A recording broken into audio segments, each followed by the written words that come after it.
There is one thing that is worse with the spacers, and that is... So let's try it. See if it's made a big difference.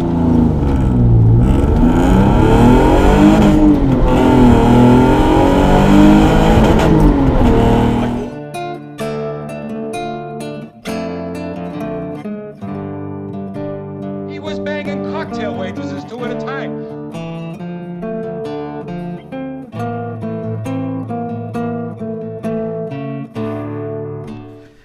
Hello everybody. Well, if you get the impression that it always rains in the UK, well, you're right. Yet another video filmed in the rain. God, it helps to be this engine. I mean, even if this car was totally crap, it'd still be worth having just for the engine. And it's not totally crap, the car. I mean, it, you know, it needs a helping hand. God, I hate the rain.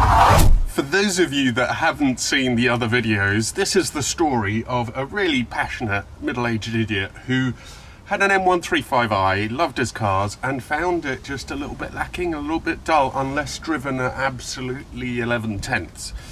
So, said idiot decided to buy a Peugeot 205 GTI and go back to his roots and to his younger days. That was a fantastic car, but there was a little incident that happened, and it kind of gave me the opportunity to diversify and try something else again. And the car that won out was this Alfa 147 GTA. Ever since I got it, probably a couple of months ago now, I have been fighting a battle to try and make it drive properly. Don't get me wrong, it's a great car with an incredible engine, but there's something about the way it rides which is just wrong. I don't mind stiff riding cars, but this one just doesn't feel like the suspension is working properly. So now, let's go back to the video. So, a few catch-ups on the GTA. First of all, let's get one thing out of the way. I have changed the rear tyres, and I did change them about, I don't know, a week after I got the car. It was 2 days after I put the spacers on. I couldn't change them before that because the garage didn't have availability, that's all. And I'm really sorry to disappoint you as well. I know it should make a huge difference, but it really hasn't. It's hardly made any difference the way the car handles. But I think that is because it is so not rear biased, this car. It's all about the front end. It's all about the engine, the weight's all at the front. That really, the rear end didn't make a lot of difference. If anything, it probably gave it a bit less grip and made it, made it a little bit, in a way, nicer to drive, because, you know, there was absolutely no understeer. Whereas when I put the new tyres on, that did change very slightly. I mean, it's a good thing, obviously, mostly, but anyhow, the tyres were not the solution. I know sometimes they can be, not in this case. I can't remember if I've told you in the other videos, but I have also turned down, the rear anti-roll bar was on maximum, it's got 2 notches. I turned it down to the softer setting. That has helped. Something else that has helped is I spoke to Auto Delta, can't remember his name, Greek chap who runs it. Anyway, I spoke to him and he said, he told me the right heights to run the car at. And you can see me checking very scientifically here to make sure I've got the right ride heights that he's set, which is 67 centimeters at the back. If you're measuring, he told me how to measure it, so it's not just a vague measuring off the wheel arch. 67 at the back centimeters, 65 at the front, which this car now has. But also he said that the standard tire pressures, which are recommended, which are 36 and 36 and 39 at the back, 39 at the front, 36 at the back. He said they're way too high, and he recommended, I think, if I'm right, 36 at the front and 34 at the back. I haven't gone quite that low, but I've gone down 1 or 2 PSI on each side. That has also really helped, so that's good. So there are some improvements. It is working a lot better. I also tried taking the spacers off again and driving without spacers, and honestly, everybody, it's so much better with the spacers. I put them straight back on. Much better in every way. That when I did the video, I didn't do it back to back, and I wasn't as sure, but having driven it without spacers again for about a week and then put them back on, a million times better in every way. There is one thing that is worse with the spacers, and that is torque steer, and I guess that makes sense really, because you've got wider axles, so more leverage on that side. But I'm trying to work out something else, the traction control.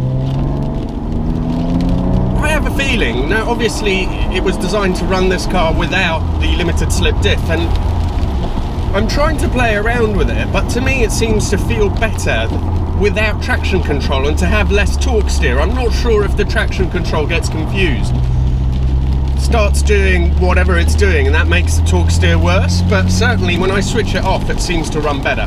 But the last piece of the puzzle, for now anyway, is the tracking, the geometry of the car. I personally don't believe it can really help with the ride. I don't see how it can, but people have told me, and you guys have told me, that it really can help. So I'm listening to you, and also it needed to be done anyway because the ride heights have been mucked about with this so much. So I'm going to take it to the tyre warehouse in Brackley. They're really good guys. You know, they're sort of a tyre place, but they're on an industrial estate which has lots of sort of car-related, motorsporty places. So I think that, you know, they know what they're doing. I've taken my cars there historically. They're not expensive as well. And yeah, so we're going to take the Alfa over there and we'll see what difference that makes. And not just in terms of the ride, but also in terms of how, you know, how it actually handles, and maybe if there's a way of sort of sorting out making the torque steer better. Again, Auto Delta gave me some hints on the settings. They don't say change them very much. They're just saying within the parameters. I think they're saying tow it out as much as possible within the tolerances, like 80% tolerance at the front and 80% tow in more at the back or something. I've got it written down, but we'll see what happens. But I'm excited, and I am liking Fredo more and more. 90% of that like is due to that engine, which is just absolutely amazing. But it's just getting better with all the little changes. It's getting more livable with. You can still see I'm jiggling about, but I'm starting to accept that's probably the way this is going to be. I'm sure it could be improved by putting on something like, you know, like some amazing Olins or something like that. But I'm just not going to throw £2,000 at this car. It's not worth it when there's nothing fundamentally wrong with it. So anyway, let's see what the Geo does, and I'll be there in 20-30 minutes, and we'll see what they come up with, you know, how far off it is at the moment and how it reacts afterwards. Oh, that engine.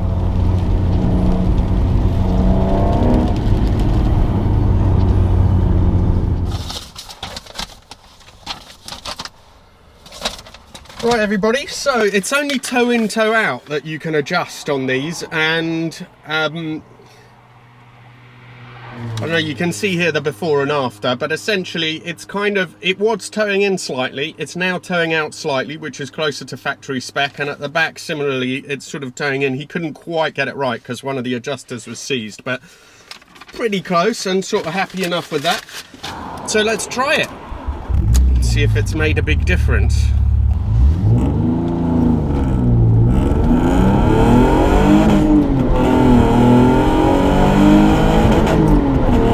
Always hit the limiter. It seems to be at 6.5. I think they should be slightly higher, shouldn't it?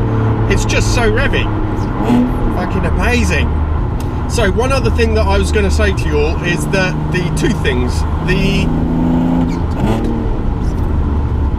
the tyres that I got, I made sure were the non-XL ones, so not with the stiff sidewalls, which they tend to default to, which is for like SUVs and stuff like that. Again, to try and make sure the ride was better. And one more thing about the spacers. I had loads of comments from everybody about how they were going to shear off, come off the, you know, all sorts of like horror stories. They're only 20mm spacers. They aren't going to kill the car immediately. Look, that's standing water. But yes, they will make the bearings and everything wear a little bit quicker because there's a bit more weight on there, but it's not going to be, you know, it's not just going to kill the car. So in terms of handling, as you just saw there, it's pretty good. It doesn't really understeer. If you keep pushing it, it'll understeer, and you have to adjust it with the throttle. So we'll try. We're getting to another roundabout now. It does feel better, I have to say. The steering just got a little bit more weight to it, and it's a bit more positive, so that's like amazing. Never ceases to amaze me when you do geo what a massive difference it can make, even small changes. And funnily enough, the back just feels a little bit more stable, which again I guess it would do because it's now got a little bit more toe in. But yeah, when you take it around a corner, if you push it in, it basically eventually will understeer. And then if you just put more throttle in, it pulls it around the corner, which is what these are kind of known for really well. Most front-wheel drive cars with these with limited slip diffs anyway, that's what they tend to do. Not quite as much fun as the 205 was in that way. The 205 was more adjustable on the throttle than this is. You have to be more blunt with this. With the 205, little changes in throttle made a bigger difference. With this, you sort of tip into the corner, and then you basically have to sort of like be quite violent with the throttle to get it to adjust and pull itself further in. So around the corner, yeah, a bit of understeer. And then